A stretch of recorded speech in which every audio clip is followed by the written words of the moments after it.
वापिस लौट कर नहीं आया। जवानी गई, वापिस लौट कर नहीं आई। आधेड़ी गई, वापिस लौट कर नहीं आई। और बुढ़ापा जाएगा तो तुम भी लौट कर वापिस नहीं आओगे। फिर कोई दूसरा जन्म मिलेगा, फिर कोई दूसरा जन्म धारण करेंगे, फिर कोई दूसरा जन्म मिल जाएगा। पर कभी देवादिदेव महादेव से जाकर प्रार्थना करा करो, भगवान शिव से निवेदन करा करो, भोले बाबा ऐसी करुणा करना, ऐसी कृपा करना, जितने भी जन्म मेरे पृथ्वी पर हों, हम इतना पुण्य तो नहीं करें कि हमको बहुत सारा कुछ मिल जाए, पर जितने भी जन्म हमें पृथ्वी पर मिले, हर जन्म में शिव महापुराण की कथा मिले और आपका आशीर्वाद मिले। इससे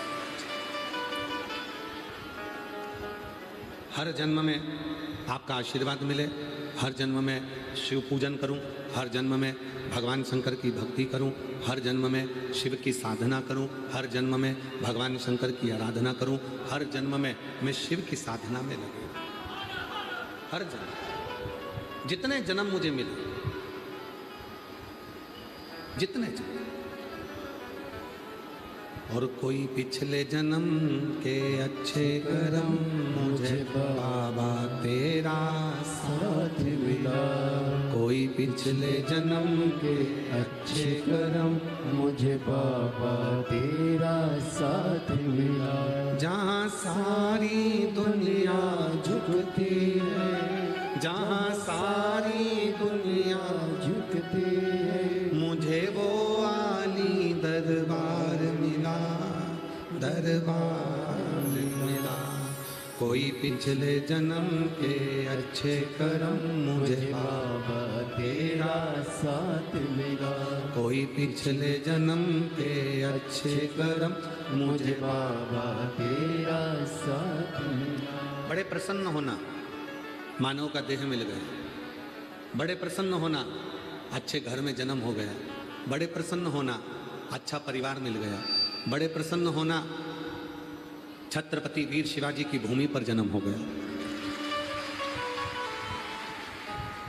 बड़े प्रसन्न होना कि हमें भारत की भूमि मिल गई। बड़े प्रसन्न होना कि हमें हमारा भारत राष्ट्र मिल गया। और बड़े प्रसन्न होना कि जन्म मिलने के बाद कोई अच्छा गुरु जिंदगी में मिल गया, जिसने आपको और हमको शिव से जोड़ दिया और शंकर की भक्ति कराई। प्रसन्न। अच्छा बनना और अच्छा होना, दोनों में बहुत अंतर है। दोनों में अंतर है। अच्छा बनने में भी अंतर है और अच्छा होने में भी अंतर है।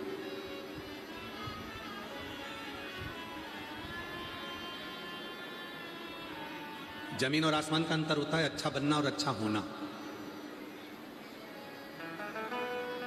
हो सकता है हमारी बात का आप लोगों को थोड़ा सा बुरा लग जाए, पर सही कहे ना, दुनिया की निगाह में अच्छा बनने के लिए लोग ना जाने कितना कितना लोगों की जिंदगी खराब कर देते हैं। अच्छा बनना, दूसरे का बुरा कर दिया, खुद को अच्छा बनाकर सामने रख दिया। दूसरे के लिए बुराई कर दी, खुद ने अपना अच्छा बनकर सामने आ गया। दूसरे के लिए गलत बोल दिया, खुद सामने अच्छे बनकर आ गए।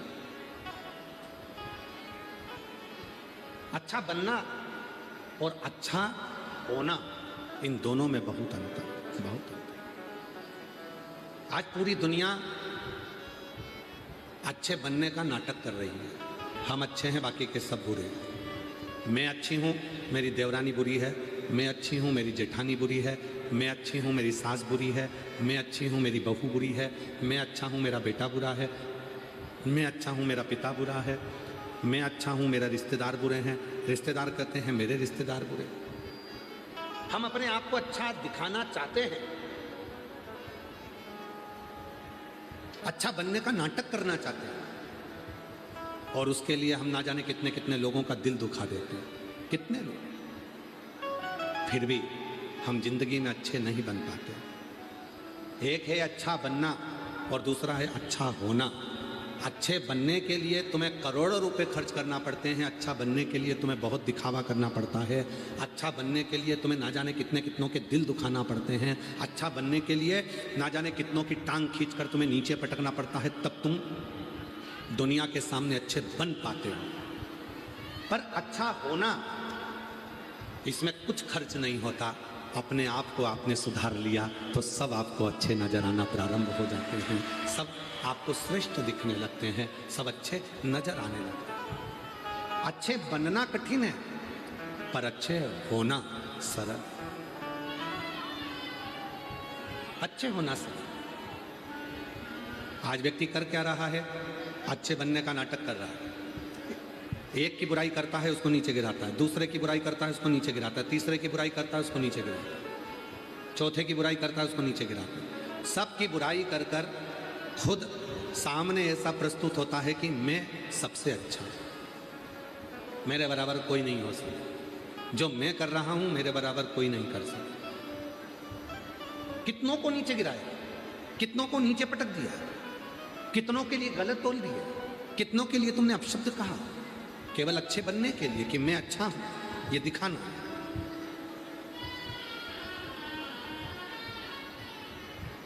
मेरी दूधनाल की जीजियों, मेरे जीजाओं, मेरी बेटियों, मेरे बेटाओं, मेरे बुजुर्ग माँ बाप, याद रखना, जिंदगी में अच्छे बनने के नाटक मत करना, किसी को नीचे गिराने की चेष्टा मत करना। आप स्वयं अच्छे बनने का नाटक मत करो, अच्छे हो जाओ। और जब तुम अच्छा होना प्रारंभ कर दोगे तो दुनिया सब अच्छी नजर आने लगेगी, तुमको कोई तुमको बुरा नजर नहीं आएगा। लोग गाली देंगे, आपको अच्छा लगेगा क्योंकि आप अच्छे हो।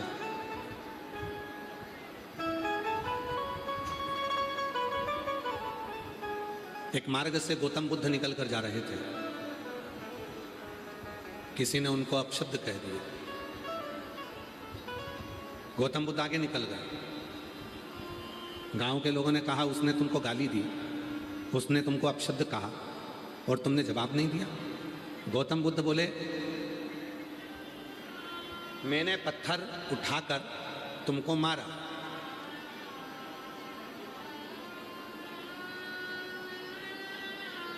तुम निकल गए, पत्थर लगा ही नहीं।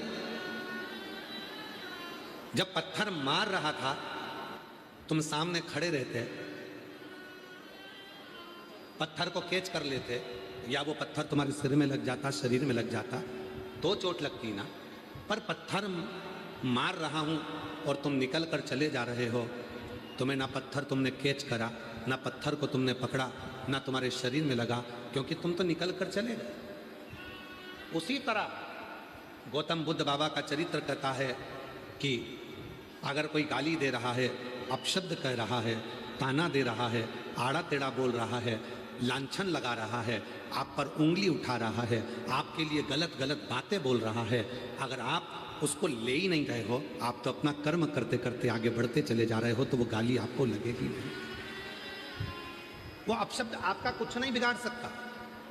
कोई दुनिया का व्यक्ति कितनी भी आप पर इल्जाम लगा दे, कोई दुनिया का व्यक्ति चाहे कितने भी आप पर उंगली उठा दे, चाहे दुनिया का व्यक्ति आपको कुछ भी कह दे, आप अगर उसको ले ही नहीं रहे हो, आप उसको देख ही नहीं रहे हो, आप तो अपना कर्म करने में लगे हो। अपना कर्म करो।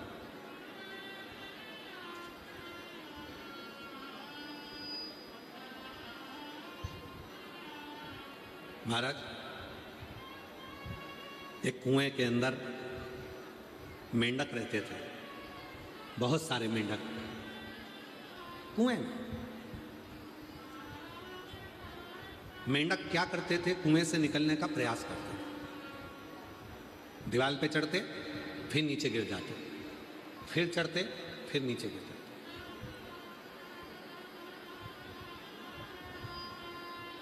मेंढक दीवार पर बार बार चढ़ते हैं, बार बार नीचे गिरते हैं। सभी मेंढकों ने विचार कर लिया कि अब अपन ऊपर नहीं चढ़ेंगे, जब बार बार गिरना ही है तो ऊपर क्या चढ़ना। उसी मेंढक में एक मेंढक ऐसा था जो धीरे धीरे धीरे धीरे धीरे धीरे धीरे धीरे दीवार पर पूरा चढ़ गया। नीचे वाले चिल्लाते रहे, गिर जाएगा, उतर जा, गिर जाएगा, उतर जा। मेंढक नीचे नहीं उतरा। क्यों नहीं उतरा? और मेंढक आखिरी में बिल्कुल ऊपर पहुंच गया। कारण केवल इतना सा था, वो मेंढक जो ऊपर चढ़ रहा था वो बहरा था, सुन नहीं सकता था, इसलिए किसी की नहीं सुन रहा था। वो तो बस चलते जा रहा था, चलते जा रहा था, चलते जा रहा था, और वो मेंढक आखिरी में मंजिल तक पहुंच गया। शिव पुराण कहती है बहुत मिलेंगे आपको, दुनिया पूरी भरी पड़ी है। कोई आप पर चोरी का इल्जाम लगाएगा, कोई आप पर आक्षेप लगाएगा, कोई आपको गाली देगा, कोई आपको अपशब्द कहेगा, कोई आपको ताने देगा, कोई ना जाने कैसी कैसी बात करेगा, ना जाने किस तरह से तुम्हें बदनाम करने का प्रयास करेंगे, ना जाने किस तरह से तुम पर इल्जाम लगाया जाएगा, ना जाने किस तरह से तुमको आक्षेप लगाया जाएगा। पर तुमको उनके चक्कर में नहीं पड़ना, उनको शोर मचाने दो और तुम अपने पथ पर चलते जाओ। एक दिन तुम मंजिल पर पहुंच जाओगे और वो शोर मचाते रहेंगे। उनका काम है शोर मचाना, उनका काम है अपशब्द कहने का, उनका काम है ताना देने का, उनका काम है गलतियों को केवल सामने प्रस्तुत करने का, उनका काम है उंगली उठाने का, उनका काम है केवल आड़े टेढ़े वचनों को बोलने का। पर आप उन वचनों पर ध्यान मत दो।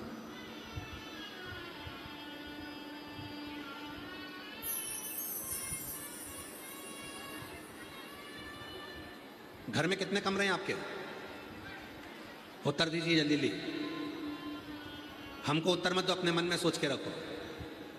आप सबके घर में कितने कमरे हैं? 2 तो होंगे, 1 तो होगा, 3 होंगे, किसी के 2 होंगे, किसी के 4 होंगे, किसी के ऊपर होगा, किसी का नीचे होगा। कमरे बहुत सारे, किसी के 1, किसी के 2, किसी के। और प्रत्येक जब कमरे बहुत सारे होते हैं तो घर में एक बड़ा, घर के अंदर एक बड़ा कमरा जैसा बनाया जाता है, जिसमें सोफा सेट रखा रहता है, टीवी लगी होती है, टेबल रखी होती है, मेहमान आते हैं उसी में बैठते हैं। उसको क्या कहते हैं? हॉल। क्या कहते हैं? हाँ। अरे जम के तो बोलो जरा, क्या बोलते हैं? हाँ।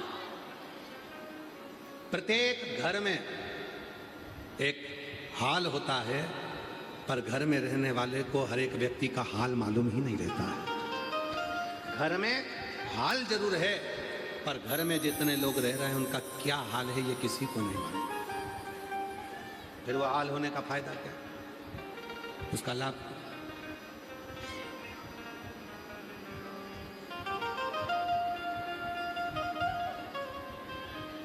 मालूम है आपको? रसोई घर एक होता था, पूरा घर उसी में जाता, भोजन बनाता, भोजन करता। हमको याद है लगभग 20 से 22 वर्ष पहले की एक कथा। भादली महाराज भुसावल, शायद भुसावल के वहीं से जाना होता हुआ, भादली महाराष्ट्र का एक गांव। बात 20-22 साल पहले की बात है। कार्तिक महीने में 20-22 साल पहले हमने वहां कथा करी थी।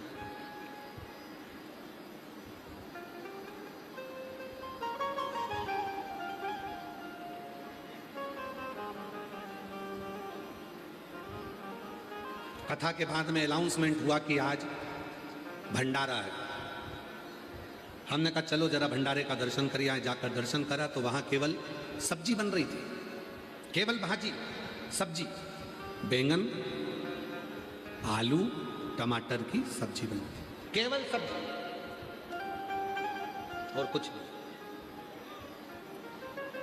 हमने जाकर पूछा भैया तुमने अनाउंस करा है भंडारा है, फिर केवल सब्जी अकेली बनी, रोटी? तो उन्होंने कहा गुरुजी चलो हम आपको दिखाते हैं रोटी कहाँ बन रही है। नारखेड़े जी, दत्तात्रेय सोपान नारखेड़े जी, उन्होंने उस कथा को कराया था। औरंगाबाद, छत्रपति संभाजी नगर वाले, उस समय पर औरंगाबाद नाम था, अब छत्रपति संभाजी नगर, उन्होंने उस कथा को कराया।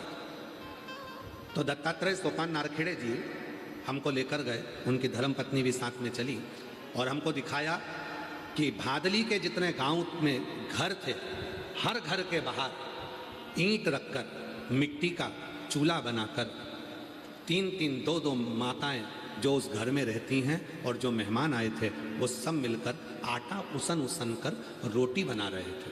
रोटी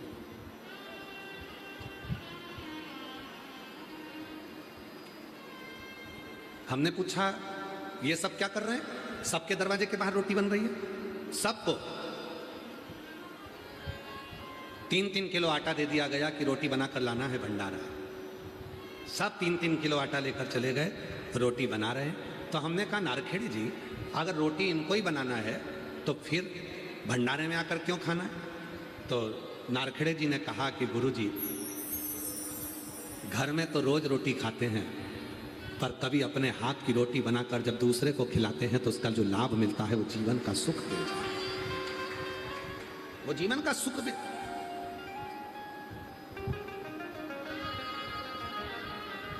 वो जीवन का आनंद देता है।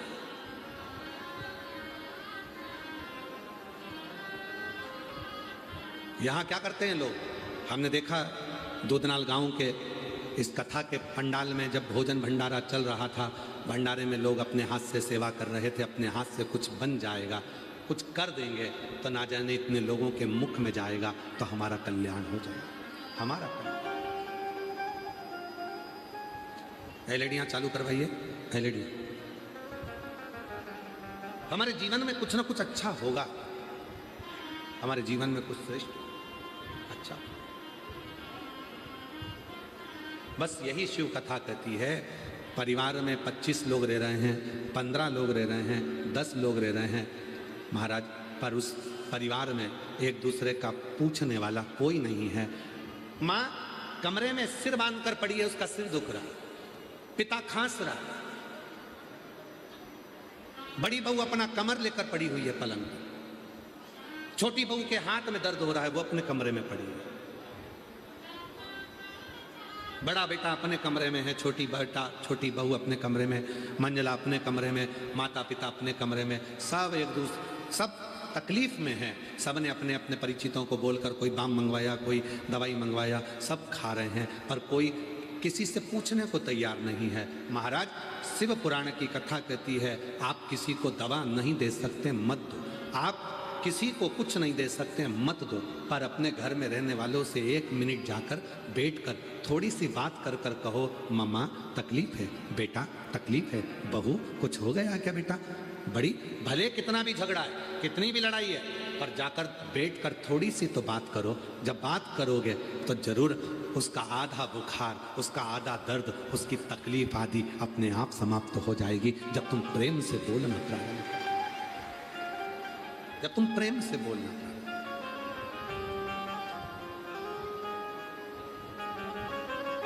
कोई प्रेम से बोलने वाला नहीं। मत बनो अच्छे, अच्छे बनने का नाटक मत करो, अच्छे हो जाओ। नाटक नहीं करना हमें अच्छा बनने का। अच्छे बनने का नाटक करेंगे तो दूसरे को नीचे गिराना पड़ेगा। मैं अच्छा हूं, बाकी सब बेकार है।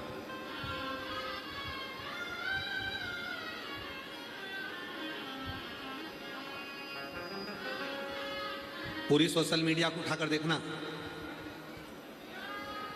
किसी कथाकार की, किसी महाराज की जितनी बुराई नहीं होती होगी, उससे 4 गुना ज्यादा बुराई सियोर वाले बाबा की होती है। पूरी सोशल मीडिया उठाकर देखिए, पूरा यूट्यूब सोशल मीडिया उठाकर देखना, जो मिलेगा बस उंगली उठाने वाला मिलेगा। सियोर वाला बाबा ऐसा, उन्होंने ऐसा करा, उन्होंने वैसा करा।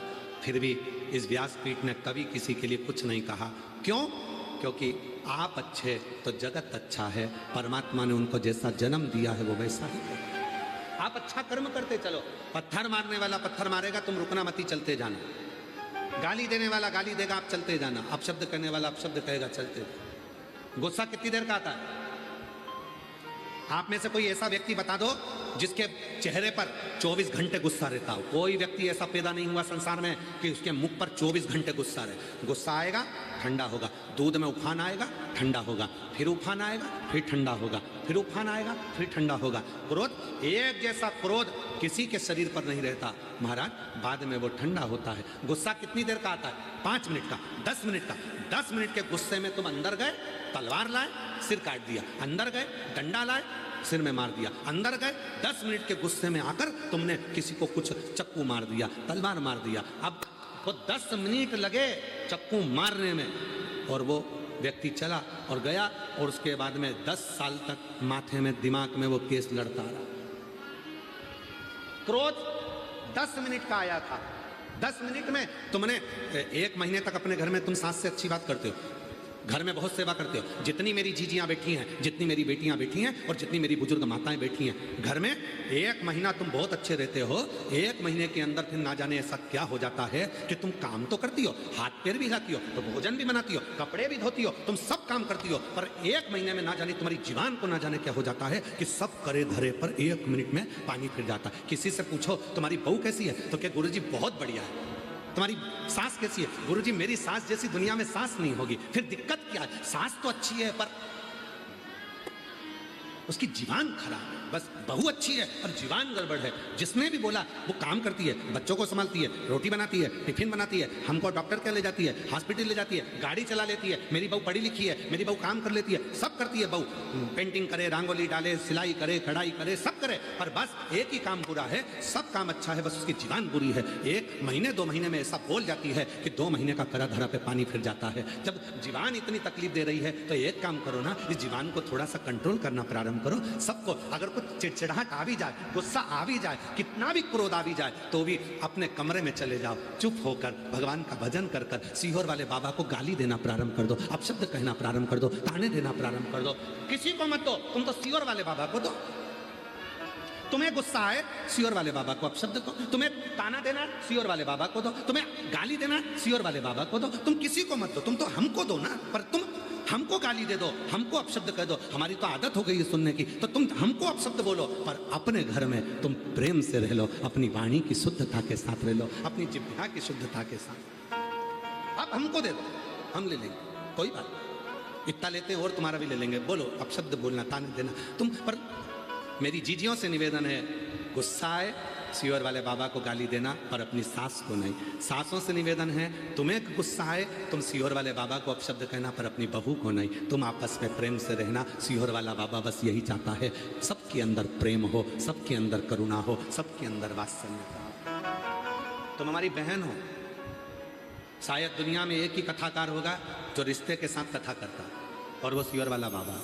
आप हमारी जीजी, आप हमारे जीजा, आप हमारी बेटी बेटा, हमारे बुजुर्ग माँ बाप, ये संबंध है आपका और हमारा।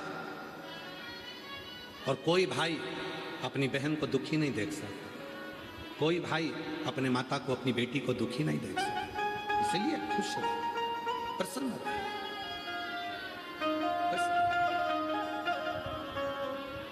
जितनी प्रसन्नता आपके जीवन में, उठाओ सारा कचरा फेंकिए।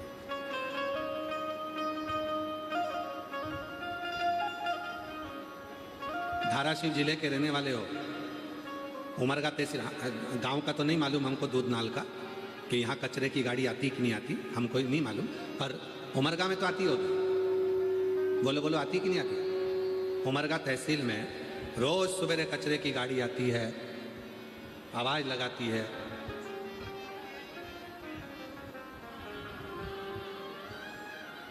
खूब आवाज लगाती है कि कचरा डाल दो, खूब आवाज लगाती। रोज कचरे की गाड़ी को देखकर खुश हुआ करो। हमारे दरवाजे पर रोज कचरे की गाड़ी आती है, रोज आवाज लगाती है कि कचरा डाल दो। वो एक ही बात कहती है कि अपने भीतर का जो कचरा है वो सवेरे सवेरे मेरी गाड़ी में डाल दो, दिन भर अच्छे से रहना, बदबू मत मारना, अच्छे से अपने घर को रखना, सुखी रहना।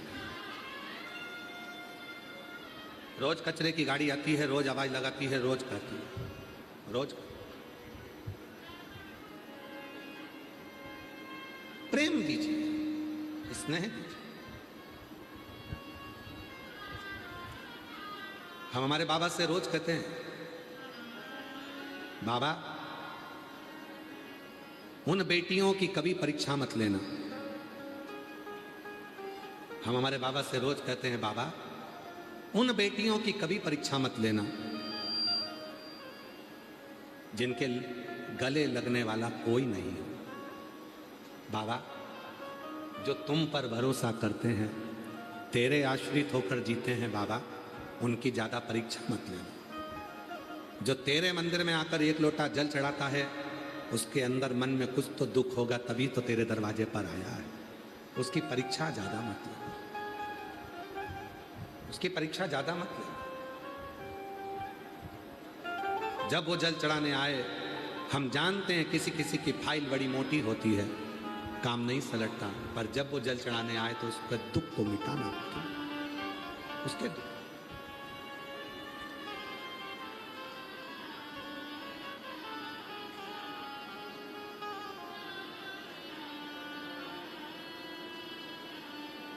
है कष्ट दुनिया में,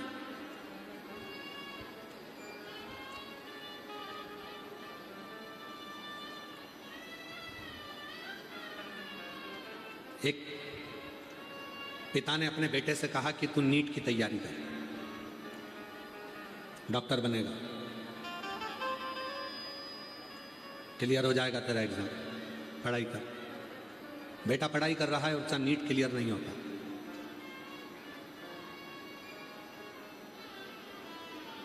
एक दिन बेटे ने अपने पिताजी से कह दिया कि तुम भी तो कुछ करो। पति 50 साल की उम्र हो गई थी और अपनी पत्नी से बोला, तो सियोर वाले बाबा को इतना सुनती रहती है, जब देखो जब सियोर वाले बाबा की कथा आस्था चैनल पर चला के बैठ जाती है, कभी मोबाइल पर सुनती रहती है, तेरा पेट नहीं भरता सियोर वाले बाबा की कथा सुनते सुनते? पत्नी ने कहा नहीं, मुझे सीरियल देखना पसंद नहीं है, नाटक देखना पसंद नहीं है, मुझे फिल्म देखना पसंद नहीं है, मुझे तो केवल एक ही चीज पसंद है कि सियोर वाले बाबा की कथा, और वो मैं सुनूं। अगर तेरा विश्वास इतना है सियोर वाले बाबा पर, तो क्या मेरी सरकारी नौकरी लग सकती है? पत्नी हंसकर बोली, 50 साल के हो गए और तुम सरकारी नौकरी की बात कर। बेटा बात करे कि हाँ नीट क्लियर करना है तो बाबा कराए, परंतु तुम्हारी तो 50-55 की उम्र हो रही है और तुम सरकारी नौकरी की बात कर। घूम फिर कर बेटा आया और बेटे ने कहा, मम्मी तू जब कहती है कि सियोर वाला बाबा सब कुछ कर सकता है, तो पापा की 50-55 में सरकारी नौकरी लगा के बता। महाराज पत्र भेजा उस बहन ने, मेरा नाम सोवर्षा देवानंद बोचरे, मैं उजेड़ तहसील शिरूर अनंतपाल जिला लातूर की निवासी हूँ। गुरुदेव, बाप और बेटे दोनों ने मेरे से कहा, सियोर वाला बाबा बाबा करती है, क्या सियोर वाला बाबा पापा की नौकरी लगा सकता, मेरा नीट क्लियर कर सकता? मैं इतने साल से एग्जाम दे रहा हूँ, पापा 50-55 के हो गए और सरकारी नौकरी। गुरुदेव, आज मैं बाबा को धन्यवाद देने के लिए यहाँ पहुंची हूँ। चाकरवाड़ी की कथा में मैं गई थी केवल बाबा को बोलने के लिए कि मेरे बेटे और मेरे पति मुझ पर उंगली उठाकर कहते हैं कि सियोर वाला बाबा सब कुछ कर सकता है, तो मेरा नीट और मेरे पापा की नौकरी 50 से 55 की उम्र है, सरकारी नौकरी लगा दो। चाकरवाड़ी की कथा सुनी, वहाँ की मिट्टी को नमन करा और आज बाबा को धन्यवाद देने के लिए आई हूँ कि मेरे पति की 50 वर्ष की उम्र में सरकारी नौकरी लग गई है और मेरे बेटे ने नीट क्लियर कर लिया है। मैं बाबा को प्रणाम करने के कहीं बैठे हों तो आ सकते हैं। मेरा नाम सोवर्षा देवानंद बोचरे, मैं उजेड़ तहसील शिरूर अनंतपाल जिला लातूर की निवासी हूँ। गुरुदेव, आज मेरा बेटा BA-MS शिव की कृपा से कर रहा है और मेरा दूसरा बेटा B फार्मेसी कर रहा है और मेरा तीसरा बेटा इंजीनियरिंग हो गया और आज मेरे पति की भी, आप पत्र में देखेंगे, मैं कुछ भी कर नहीं सकती, लेकिन बाबा की ऐसी कृपा हुई कि 50 वर्ष में पति की सरकारी नौकरी लग गई। ये शिव की कृपा नहीं तो क्या, करुणा नहीं तो क्या, दया नहीं तो क्या। हम हमेशा अपनी कथा में कहते हैं मेरे भोले बाबा से, बाबा हे मेरे भोले, हे मेरे शंभू, हे मेरे बाबा, उन बेटियों की उन बेटों की परीक्षा कभी मत लेना जिनके गले लगने वाला कोई नहीं है, जो केवल तुझ पर भरोसा करते हैं, तुझ पर। आप में से मेरी कई बहनें ऐसी बैठी हैं जो घर पर कई लोगों ने मना करा होगा कि भीड़ बहुत होती है, मत जा। आप लोगों में से कई बेटियां ऐसी बैठी हैं, कई बहनें ऐसी बैठी हैं, कई मेरी जीजियां ऐसी बैठी, कई जीजा ऐसे बैठे हैं कि उनको मना करा घर के लोगों ने, मत जा, इतना भीड़ है, 3 किलोमीटर पैदल चलना पड़ेगा, रोड पर गाड़ी खड़ी कर दी जाएगी, पार्किंग में खड़ी कर दी जाएगी, पैदल पैदल, इतना धूप है, गर्मी है, कहाँ जाएगी, कहाँ बैठेगी। फिर भी उसको मालूम है कि मेरा बाबुल है मेरा शिव, मेरा पिता है मेरा शंकर। और यदि मेरा बाबुल, मेरा शंकर, मेरा शिव, मेरा पिता, मेरा शंकर, मेरा बाबुल, मेरा पिता, मेरा शिव, मेरा शिव, उसके सिवा कोई नहीं, तो वो मुझे संभाल लेगा। लेव परीक्षा मेरे शिव मना नहीं, खूब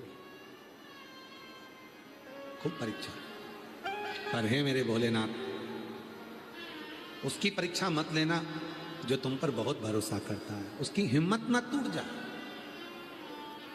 उसकी हिम्मत ना टूटे।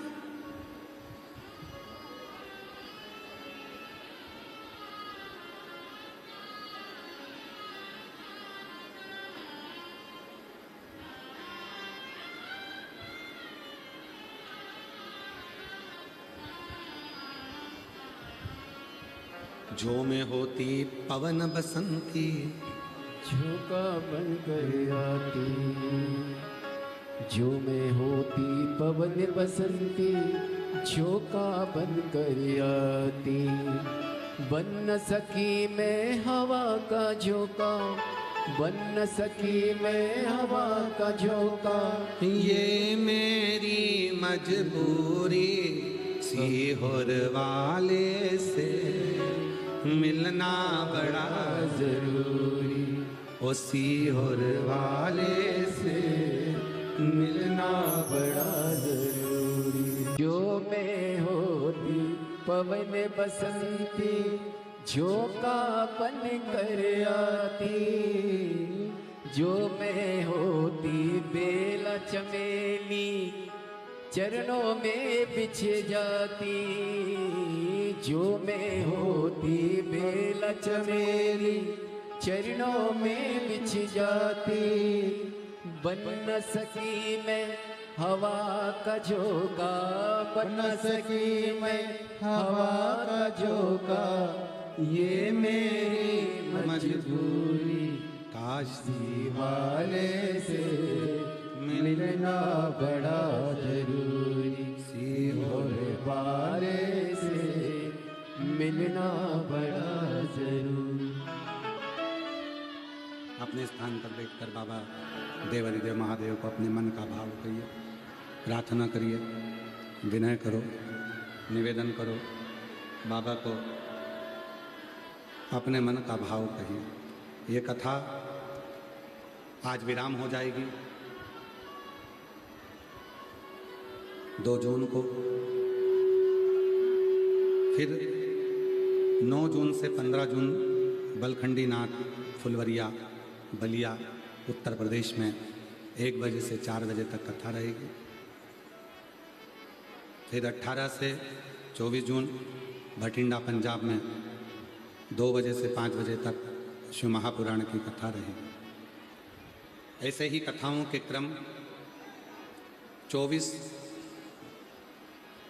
जुलाई से 29 जुलाई तक गुरु पूर्णिमा महोत्सव सीहोर कुबरेश्वर धाम पर रहेगा। 5 दिवसीय उसमें कथा रहेंगे। और फिर गुरु पूर्णिमा महोत्सव 29 तारीख का रहेगा।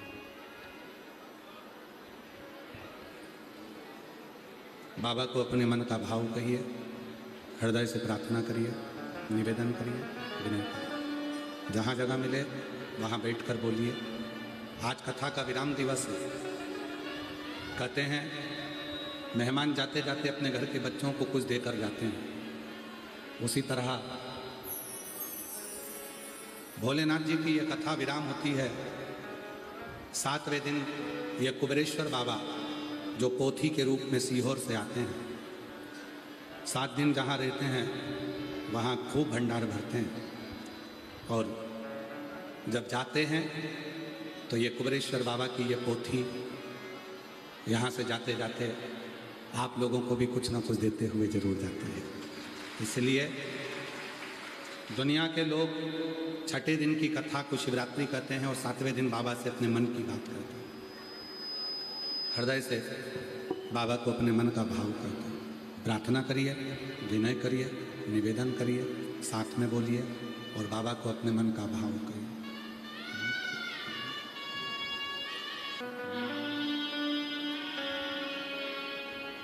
श्री शिवाय नमस्तुभ्यं।